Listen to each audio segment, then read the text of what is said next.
Viewers, welcome back to my channel. আবার চলে এসেছি একটা ঝকঝকে তকতকে স্যানিটাইজার ব্লগ নিয়ে। আজকে আমার বোন মুম্বাই চলে যাচ্ছে, সেই ব্লগটা তোমাদের সাথে আমি শেয়ার করব।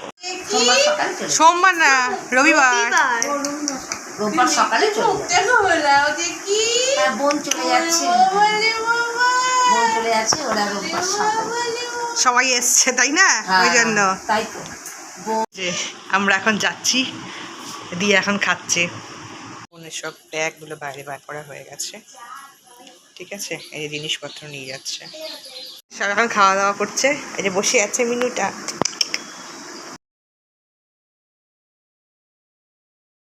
এই যে আমাদের এখন তোলা হচ্ছে মালপত্র, গাড়ি চলে এসছে বাড়ির সামনে।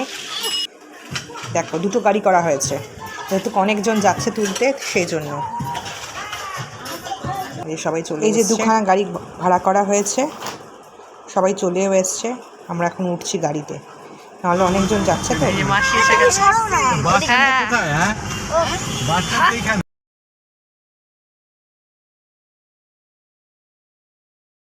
এই যে আমরা এখন মেন কলকাতা ঢুকে গেছি। দেখো কত বড় বড় বিল্ডিং, বাবা!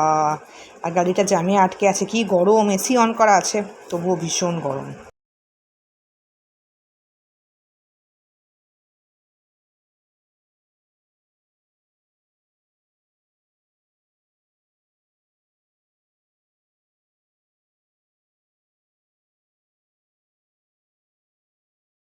এই দেখো বন্ধুরা, এবার রাইফেল ফ্যাক্টরি আসছে। আমাদের ইচ্ছাপুরে রাইফেল ফ্যাক্টরি আছে, সেটা হচ্ছে ভারতবর্ষ বিখ্যাত, ঠিক আছে? এই দেখো রাইফেল ফ্যাক্টরির গেট, দেখেছো মেন গেটটা? এই দেখো কলকাতাতে এখন প্যান্ডেল হওয়া শুরু হয়ে গেছে, বড় বড় এখানে পুজো হবে। আমরা এখন বাগবাজার ঢুকে গেছি।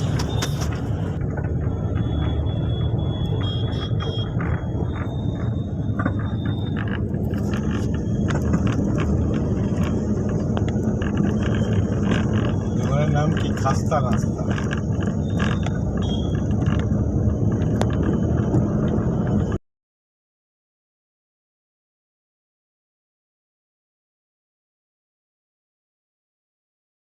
বন্ধুরা, আমরা এখন হাওড়া ব্রিজে উঠে গেছি। এই দেখো গঙ্গা দেখা যাচ্ছে, কি সুন্দর, মনে হচ্ছে এখানেই থাকি।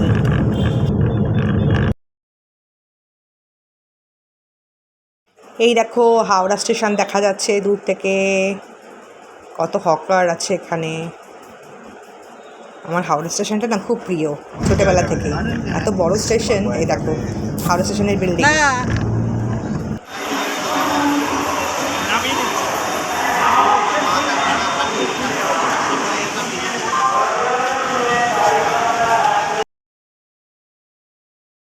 আমরা এখন নেমে গেছি হাওড়া স্টেশনে। 22 নম্বর প্ল্যাটফর্মে দিয়েছে গীতাঞ্জলি এক্সপ্রেস, যে বোন উঠছে।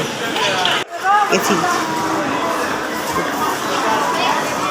এই যে দেখো মাসিরা, এই দেখো গাড়ির ভেতরে। চ্যানেলটা যদি ভালো লেগে থাকে তো প্রতিবারের মতো প্লিজ সাবস্ক্রাইব করো, শেয়ার করো এবং অবশ্যই কমেন্ট করো।